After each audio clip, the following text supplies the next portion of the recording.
¿Qué tal? Qué gusto saludarlos. Estamos nuevamente aquí para una nueva edición de este conversatorio sobre la historia del movimiento obrero. Y nos parece pertinente y nos parece importante en este momento en donde tantas veces se estigmatiza al dirigente gremial, al movimiento obrero en general, para saber qué cosas se lograron a través de las organizaciones populares, a través de las organizaciones sindicales. Es muy importante conocer la historia para no repetir errores, para tratar de repetir las cosas que se hicieron bien, para poder saber de dónde venimos, a dónde vamos, cómo se lograron las cosas y cómo hay que defenderlas. Sobre todo en momentos como hoy. En UPSA TV, una vez más, tengo la gratísima compañía de la profesora Gabriela Loscar. Bienvenida. Bueno, gracias Gustavo. ¿Todo bien? Todo bien. Y hoy, la verdad que expectante, porque vamos a ver una parte de la historia que me parece nodal, me parece fundamental, que tiene que ver con la irrupción del peronismo y quizá, tal vez, el momento de mayor esplendor del movimiento obrero organizado en la Argentina. Por eso me gustaría que nos tomemos este tiempo hoy, en este capítulo, para ver un periodo que me parece apasionante. Bueno, dale. ¿Te acordás que la vez pasada habíamos hablado de la década infame, de ese periodo de 1930 a 1943? Tremendo momento de la Argentina. Tremendo momento y donde hay una relación de esos regímenes con el movimiento obrero que era casi nula, ¿no? Y que no había un diálogo fluido, incluso no se respetaban los derechos, no se respetaban tampoco los derechos del sufragio.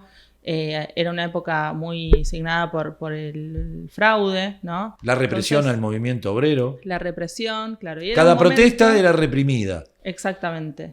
Bastante parecido, ¿no?, a otras épocas. Sí, sobre todo sí tocaba los intereses de las clases dominantes. Dominantes, exactamente. Pero bueno, que el vínculo, digamos, y el lugar que se le da a la clase trabajadora, a los sectores populares, no es un lugar importante, digamos, ni siquiera se le da un lugar en el espacio político y de hecho se tiende como a la resolución de los problemas de la sociedad de una forma individual, ¿no? Y no colectiva, no con la intervención del Estado. Bueno, venimos de esa época, ¿no?, donde la clase trabajadora y los sectores populares se encontraban en ese escenario. En 1943, para poner fin a estas prácticas fraudulentas, irrumpe el golpe de Estado del GOU, ¿no?, del Grupo de Oficiales Unidos, que tiene esa diferencia con el resto de los golpes, que es que viene a poner fin o a tratar de poner fin a esas prácticas, como dije antes, fraudulentas, y a dar un giro a esa relación también entre las clases populares o las mayorías y el gobierno.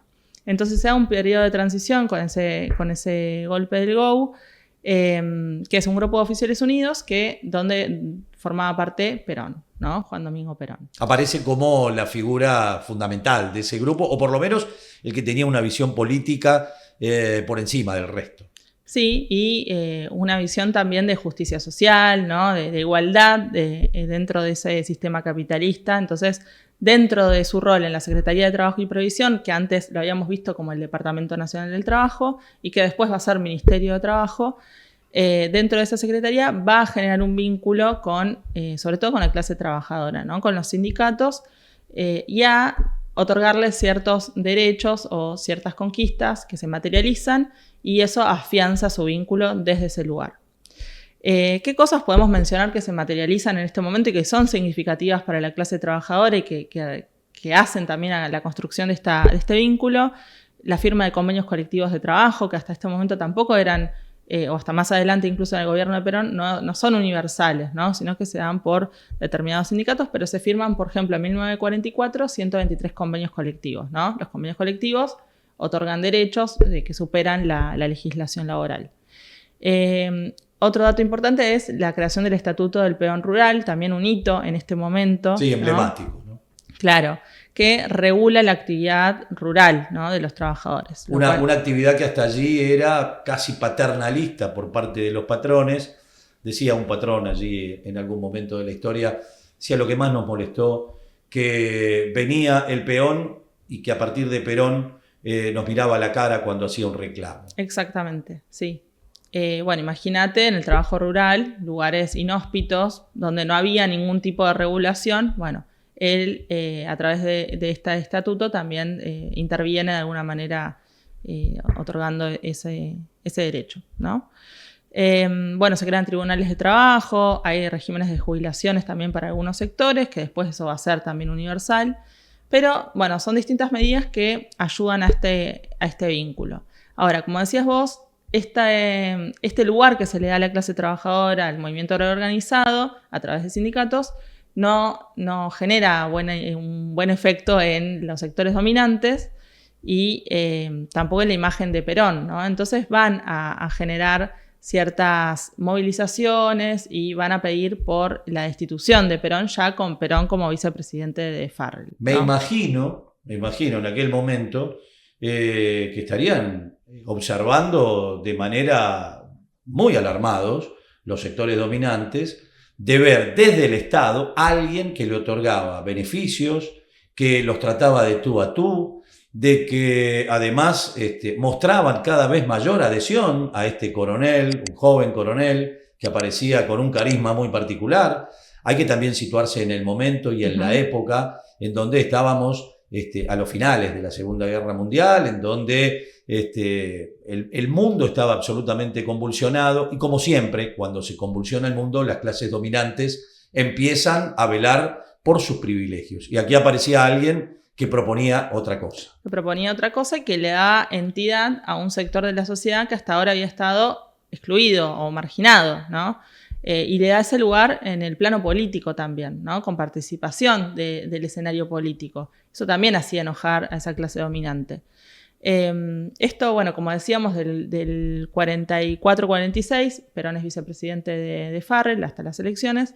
Como vicepresidente se pide la destitución de él y se lo detiene, ¿no? Lo que después va a causar el pedido de liberación por Perón, que inicia con un llamado a una huelga general de la CGT para el 18 de octubre de 1945. ¿Cómo el 18 de octubre? El 18 de octubre, que bueno, no se llega a eso porque los sectores de las clases populares, de los sindicatos, tienen un vínculo, ya tienen una necesidad de salir a pedir por esa persona que representaba sus intereses finalmente en el plano político, ¿no?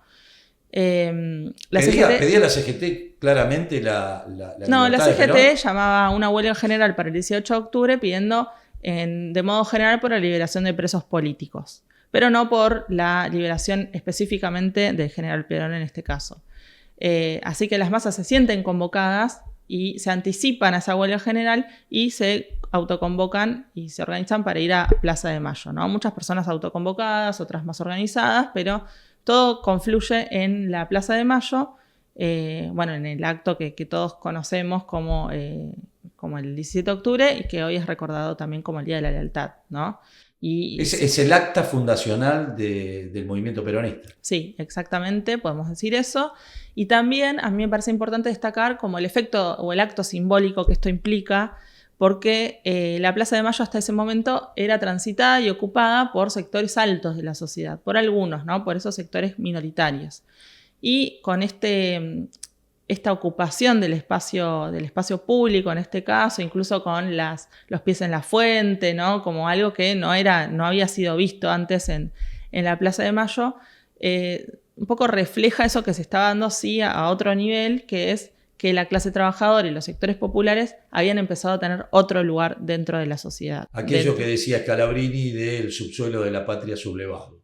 Exactamente, ¿no? Esos que antes les decían cabecitas negras, ¿no? Que habían empezado a migrar en la década anterior, en la década del 30, del campo a la ciudad para trabajar en los puestos de la industria, ¿no? Que a partir del sistema de industrialización por sustitución de importaciones, también de ese modelo, eran llamados despectivamente como cabecitas negras. Y el peronismo, digamos, lo reivindica, o sea, retoma esos conceptos, esas consignas y las resignifica y le da otro valor, ¿no? Los descamisados, los grasitas, los cabecitas negras. Exactamente. O como dijera algún diputado radical de apellido San Martino, cuando habló del aluvión zoológico. También el concepto de aluvión fue tomado como bandera propia en algún momento dentro del peronismo. Sí, lo cierto es que toda esa clase popular o las mayorías, podemos decirlo de alguna manera, venían de un lugar muy marginado y Perón, a través de la Secretaría de Trabajo y Previsión, les da ese lugar y esto se refleja en el 17 de octubre, como para hacer esa cronología, ¿no? Que después, bueno, se afianza con los gobiernos peronistas que suceden posteriormente, que son 2 gobiernos consecutivos, y que se interrumpe en 1955 con el golpe de Aramburu. Me dijiste que tenés video, ¿puede ser? Tenemos un video del 17 de octubre como para graficar un poco esto, ¿no? Ver la cantidad de gente, cómo es esa ocupación del espacio público que decíamos y cómo se convoca a la gente hacia ese lugar y qué pasa, ¿no? Ahí. Si querés lo vemos. Las patas en la fuente, 17 de octubre de 1945. Vamos directo.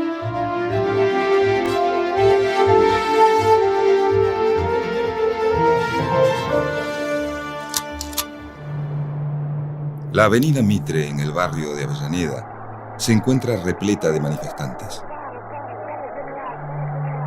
Elevan carteles improvisados y se dan fuerza con cantos y gritos a favor de Juan Domingo Perón. Los trabajadores imparables cruzan el riachuelo como sea para llegar a Plaza de Mayo.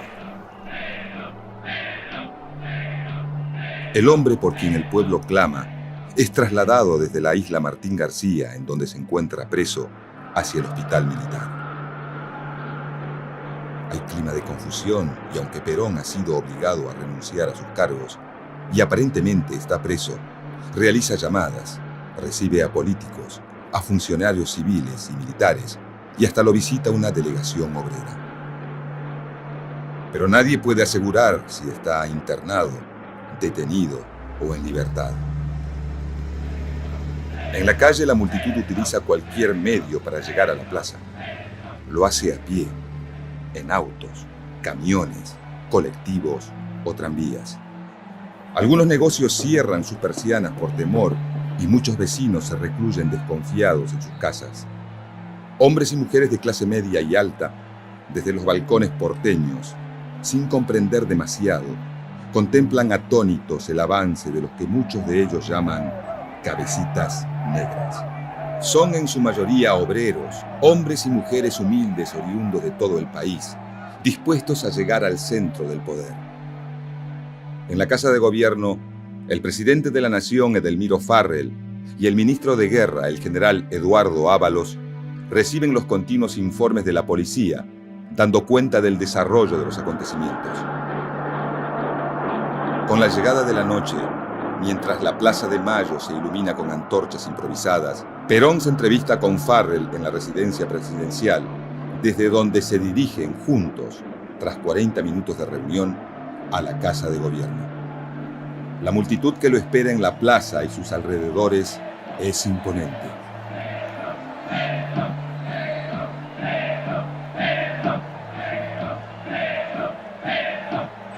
En aquella noche del 17 de octubre de 1945, varios cientos de miles de personas están dispuestas a quedarse en la plaza hasta que su nuevo líder salga al balcón. Es el comienzo de una nueva era en la historia argentina. Bueno, para febrero de 1946 son finalmente las elecciones. Exacto. Perón sale como el gran triunfador de aquella jornada del 17 de octubre que veíamos recién. Y gana casi el candidato imposible, porque Perón, con una estructura realmente muy pequeña, le gana a todos los partidos tradicionales. Uh-huh. Así que viene para la Argentina un momento inédito. Sí, y son medidas también que tienden a regular un poco la asimetría que hay en la relación entre capital y trabajo, ¿no? Los que tienen los medios de producción, o sea, hablamos de un sistema capitalista siempre, un estado capitalista donde quienes tienen los medios de producción es el capital y quienes tienen que vender su fuerza de trabajo para subsistir somos la clase trabajadora. Hay una asimetría por quienes tienen el poder ahí, ¿no? Y la ventaja de los medios de producción. Y viene Perón también a tratar de regular eso, ¿no? Bajo el concepto un poco de la armonía social, de la justicia social. Bueno, tiene 3 pilares, que es justicia social, independencia económica y soberanía política, ¿no? Como 3 pilares que van a delinear un poco las medidas que tomen estos gobiernos en este momento. Entonces, algunas de las cosas que ya se habían empezado a esbozar desde la Secretaría de Trabajo y Previsión, acá se robustecen, ¿no? Con el manejo además del poder. Exacto, sí, y se otorga también derechos universales a la clase trabajadora.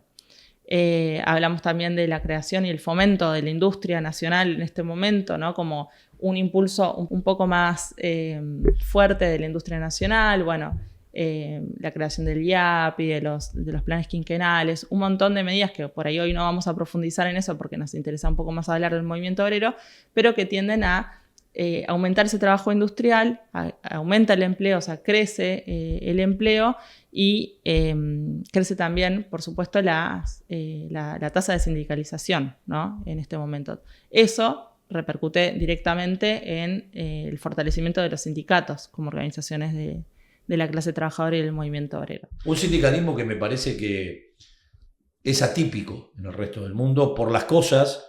No se ocupa solamente del trabajador y de sus recomposiciones salariales o sus remuneraciones justas, sino que además se ocupa de algunos otros menesteres que tiene que ver con la salud del trabajador, que tiene que ver con el esparcimiento del trabajador y su familia y su núcleo familiar, creando de alguna manera un modelo único en todo el mundo, que es el modelo sindical argentino, que la verdad que es orgullo de nuestro país porque ha brindado claramente soluciones a la clase trabajadora durante mucho tiempo.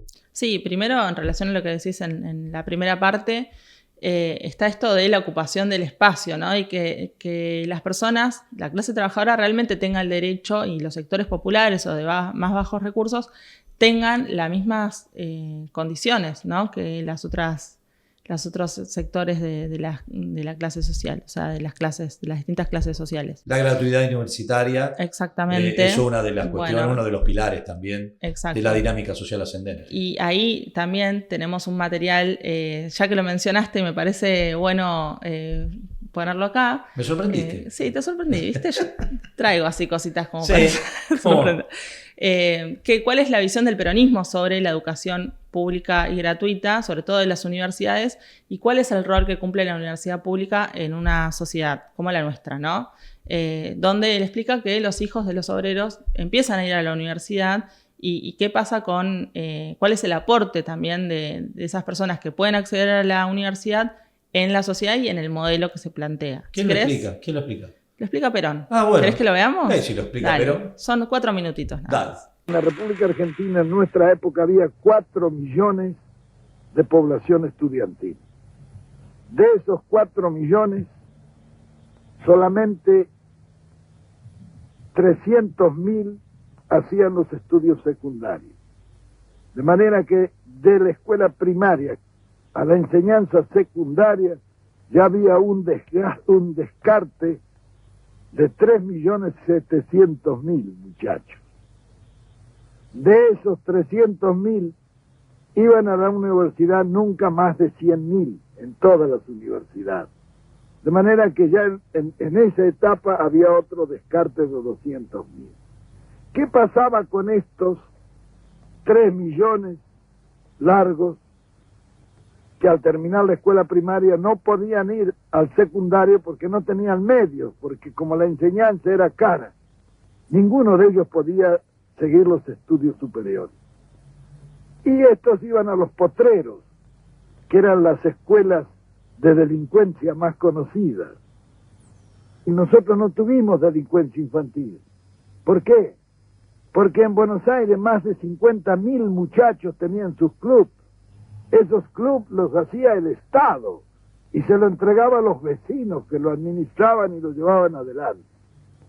Por otra parte, las escuelas profesionales, donde el chico iba, recibía un salario y a la vez estudiaba. Después de recibirse de operario, iban a la fábrica, estaban 3 años. De ahí podían pasar a las escuelas de aplicación, que eran escuelas para formar sobrestantes, jefes de talleres, etc. Después de estar allí, iban nuevamente a la industria y estaban 2 o 3 años y entonces tenían derecho a ingresar a la universidad obrera, de donde salían ingenieros de fábrica en cada una de las grandes especialidades de la industria. Eso fue para la masa. Es decir, en esto se contempló un panorama de conjunto y se hizo la conquista más grande, fue que allí la universidad se llenó de hijos de obreros, donde antes estaba solamente admitido el oligarca, porque la forma de llevar al oligarca es poner altos aranceles, entonces solamente puede ir el que lo paga. Nosotros suprimimos todos los aranceles. Para la universidad no había ni derechos de exámenes ni nada, era gratis, totalmente gratis, el Estado pagaba eso. Bien, ahí ya tenemos una sociedad entonces que comienza a mejorar su estándar de vida, que el hijo del obrero puede acceder a la universidad, el famoso sueño de mi hijo el doctor, ¿no? Claro, mi hijo el doctor, sí. Y también otra cosa que me gustaría comentar es esto que vos decías de los sindicatos, también del espacio para la recreación, bueno, las obras sociales sindicales también que empiezan a ocupar ese lugar, y la creación de hoteles, por ejemplo, sindicales, en lugares como Mar del Plata, que hasta este momento habían sido localidades destinadas solo para las vacaciones de esas clases altas, ¿no? Como el que tenemos de UPSA. Tenemos hotel en Mar del Plata, exactamente. Sí. Bueno, como un montón de otros hoteles que tienen esos inicios también. La creación de empresas estatales, ya que lo mencionás, y no podemos dejar afuera en este momento, que es en 1950 la creación de Aerolíneas Argentinas, ¿no? A través de esta unión de distintas empresas. Bueno, se le da lugar a lo nacional, ¿no? A lo estatal, entendiendo que el Estado tiene ese rol de regulador, tiene también la capacidad de gestionar empresas del Estado y lo va a hacer con una visión que promueva esta igualdad también dentro de la sociedad. Y así como tenemos el Estado cumpliendo ese rol, los sindicatos también cumpliendo el rol de velar por los derechos de los trabajadores, las obras sociales sindicales, esto que decíamos recién, también se arma una red de bienestar social, que se denomina de esa manera, junto con la Fundación Eva Perón, ¿no? Eva Perón, ¿no? De algo que me parece es un tema, Evita per se, importante, porque además tiene que ver con esto del devenir de la historia del movimiento obrero, por la relación que tiene Evita con los trabajadores. Me parece que de alguna manera es el nexo entre Perón y los trabajadores organizados. Hay algunas imágenes de época en donde se la ve a Evita hablándole a los trabajadores. Me parece realmente muy interesante. Sí, ella como pareja de Perón también es la que lidera la rama femenina también dentro del Partido Peronista, y la Fundación Eva Perón, que va a estar destinada a las personas de más bajos recursos, ¿no? Bueno, de eso también hay un montón para hablar, pero hoy no va a ser el momento que vamos a hablar puntualmente. Pero digo, que no lo podemos dejar afuera porque no. está dentro de esto. De esa red de bienestar social, claro. Exactamente. Y bueno, la figura de Eva también como muy importante en este periodo, y lo que significaba también para la clase trabajadora ellos dos. Y la instauración del voto femenino. Exactamente. El voto femenino se da recién en 1947. ¿Qué falló, Gaby, para que en 1955 el peronismo caiga? Digo, porque estamos hablando, ¿no? 46 es cuando gana el peronismo, 47 se instaura el voto femenino, el 48 se pone la gratuidad universitaria, a todo esto los sindicatos crecían, había pleno empleo, había consumo, en 52 fallece Eva Perón. ¿Qué pasa después, 53, 54, en la relación entre los trabajadores y Perón, para que en algún momento estuvieran creadas las condiciones para que Perón caiga? Bueno, pasaron muchas cosas, ¿no? Y muchas medidas que tienden a molestar a esa clase dominante que está presente. ¿Y dónde está presente? No es que no están en el poder político y desaparecen, se van de vacaciones o lo que fuera, sí, se van de vacaciones también, pero digamos, esa clase dominante... Ya no a Mar del Plata. Ya no a Mar del Plata. Porque a Mar del Plata iban los trabajadores. Exactamente. O, un poco al costado de Mar del Plata. Sí. ¿No? Todavía no habían descubierto Punta del Este. Claro. Bueno, un poco por ahí, un poco más adelante eso, tal vez.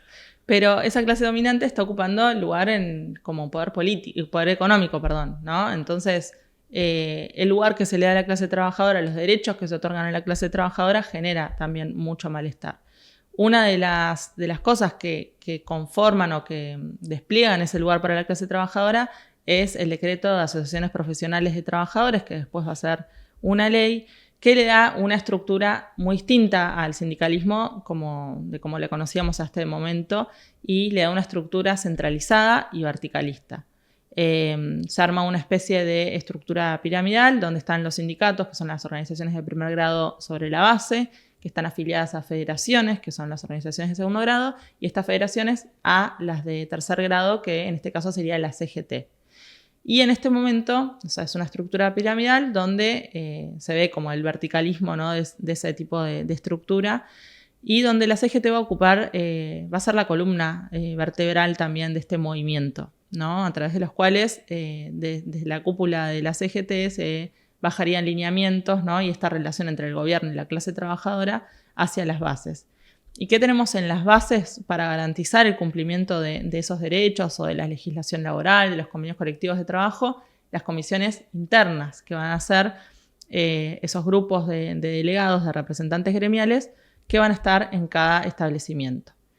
Y esto es algo totalmente inédito para el sector patronal. O sea, la conformación y la legalidad que se le da en este momento a las comisiones internas, porque es un grupo del sindicato, una parte del sindicato que está dentro de las fábricas viendo y discutiendo también. Casi una piedra en el zapato, ¿no? Algo así, claro, por no decir otras cosas. Por no decir algo. Pero tiene que ver con eso. Entonces, ahí está el Estado que está interviniendo y regulando, están las organizaciones de trabajadores que están dentro de los establecimientos y con el lugar que ocupa el sindicalismo en este momento, discutiendo también las cuestiones que no se cumplían ahí. Y pasa esto que vos decías antes, ¿no? Como, y hay algunos fragmentos del sector patronal que dicen, ¿no?, como cómo ese trabajador que antes no se enfermaba, que antes no se tomaba vacaciones, no discutía nada, ahora le discute al capataz, ahora le discute al patrón, y encima se enferma, ¿no? ¿Qué pasaba? Antes no se enfermaba, ahora se enferman porque igual le pagan los días. Bueno, hay todo un cambio en la dinámica de esa relación que genera también mucho malestar, y que también va a ser una de las cuestiones, digamos, que lleven a que se ocupe de vuelta o a que se genere el golpe del 55. De aquella época es ya el tema de una organización por actividad.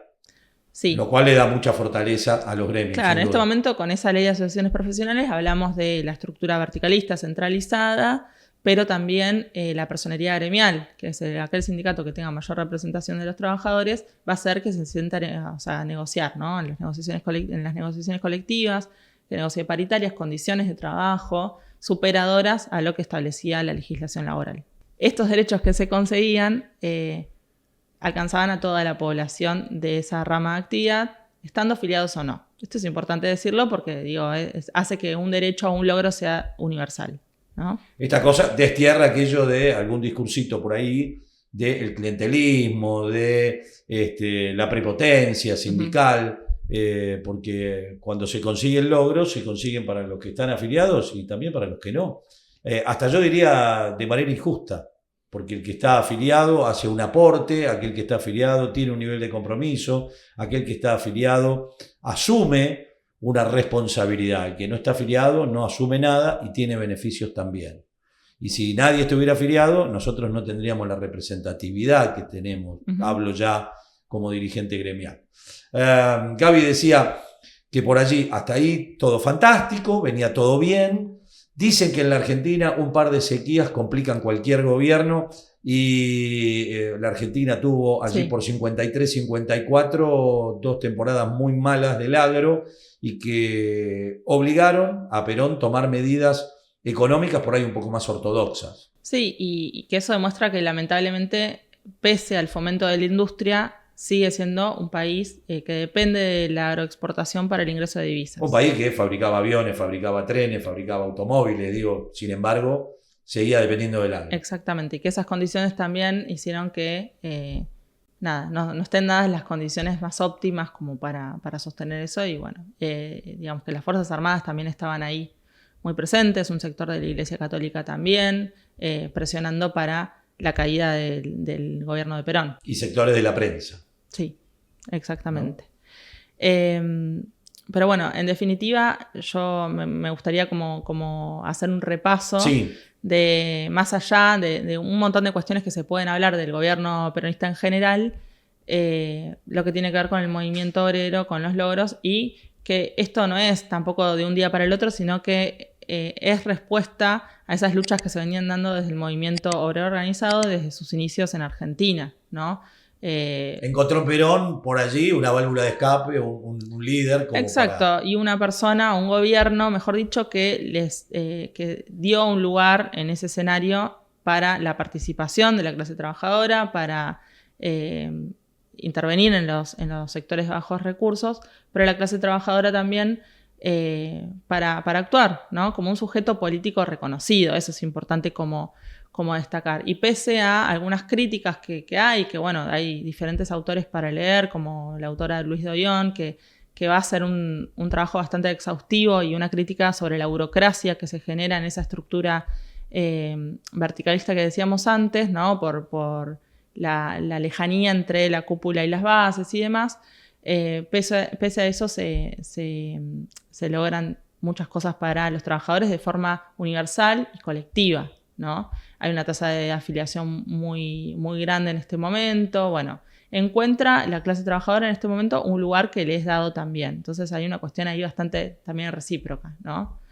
Y eso es lo novedoso respecto al periodo anterior, ese lugar que se les da, y es un lugar que tampoco, que si bien se pierde por la represión que viene en periodos posteriores y por la quita de derechos, que eso bueno, es algo que vemos que pasa cíclicamente también en Argentina, hay algo ya que se le da a la clase trabajadora que es una identidad también, ¿no? Que se refuerza en este momento, y sobre todo la percepción de que pueden ocupar un espacio y que ese espacio lo van a recuperar, ¿no? O van a hacer todo lo posible por recuperarlo de distintas maneras, pero siempre de forma organizada, ¿no? Y con las cosas que eso, digo, con los obstáculos que existan en ese momento, pero que lo van a hacer también, digamos, para tratar de recuperar los derechos y el lugar que se les dio durante los gobiernos peronistas. 16 de junio de 1955, el mayor ataque terrorista sufrido por la Argentina, casi 400 muertos, bombardeo de la Plaza de Mayo por parte de la Fuerza Aérea y por la Marina de Guerra. Perón sigue en el gobierno un tiempito más, el 23 de septiembre, otra vez otro golpe, y en este caso definitivo, Perón en el exilio. Pero quiero detenerme en algo. En algún momento los trabajadores, sobre todo en las jornadas del 16 de junio, salen a la calle a defender al gobierno. Acá también se da una cuestión inédita en la historia argentina y en cuanto a la participación del movimiento obrero. El movimiento obrero sale a la calle a defender un gobierno. Exactamente, sí. Es realmente llamativo y creo que tiene que ver también con lo que se había creado en esos 10 años, ¿no? Sí, exactamente. Bueno, eso demuestra también todo lo que decís vos, lo que se creó, el lugar que se les dio y la percepción también de decir, si nos movilizamos, podemos recuperar esto, podemos sostener este gobierno. Y si perdemos este gobierno, podemos perder todo. Claro, la conciencia también de que se podía perder todo, ¿no? Y que se perdió todo. Exactamente. Porque ya lo vamos a estar viendo en el próximo capítulo de conversaciones sobre el movimiento obrero argentino, sobre la historia del movimiento obrero. Vamos a estar viendo lo que se conoció como la revolución, se autodenominó la revolución libertadora, que en realidad no liberó nada, porque claramente un pueblo que podía elegir a sus autoridades de golpe no lo pudo hacer más, así que allí se acabó. A veces la palabra libertad es usada... Es engañosa y es usada... Normalmente cuando yo escucho la palabra libertad... Bueno, pero por eso es bueno, ¿no? Entender un poco la historia como para tener una opinión crítica, más allá del lugar que uno ocupe y la posición ideológica que tenga, poder saber qué está leyendo y tener una opinión crítica y un poco más formada. Y se viene una época fascinante también de la historia argentina, toda la historia argentina lo es, me parece, que tiene que ver con otro rol que ocupa la clase obrera, en este caso el de la resistencia. Un lugar también inédito, porque habiendo perdido los derechos, habiendo perdido de algún modo un gobierno que le era amigable, tiene que ocupar otro rol y tiene que estar en otro lugar. Exactamente. Y lo supo hacer. Sí. Y lo supo hacer. Gaby, yo te convoco para el cuarto, en este caso. Vamos a estar hablando de los gobiernos militares, de la Revolución Libertadora y después la Revolución Argentina. En el medio, algunos gobiernos que a mí me gusta tildarlos como pseudo-democráticos porque el partido mayoritario, o que en los papeles era mayoritario, estaba proscripto. Así que también toda una época muy interesante que abarcó segunda mitad de la década del 50 y toda la del 60. Sí. Te convoco para el próximo capítulo. Por supuesto, me encanta hablar de esos periodos también, así que dale. Perfecto. Estás invitado. Antes de irte te pido que dejes tu like, que te suscribas al canal de UPSA Digital, que tiene un montón de propuestas, que va a tener un montón de programas para que sirvan para concientizar, sirvan para saber de qué va la cosa, de qué va UPSA, ¿sí? Qué es lo que se hace en nuestra organización sindical, a veces mucho más allá de la reivindicación salarial, de los puestos de trabajo que obviamente ocupan la centralidad de nuestro trabajo, pero que más allá de todo eso, también actividades que se desarrollan en nuestro sindicato. Gracias, Gaby. Bueno, hasta la próxima. Gustavo. Nos vemos. Hasta la próxima. Abrazo para todos.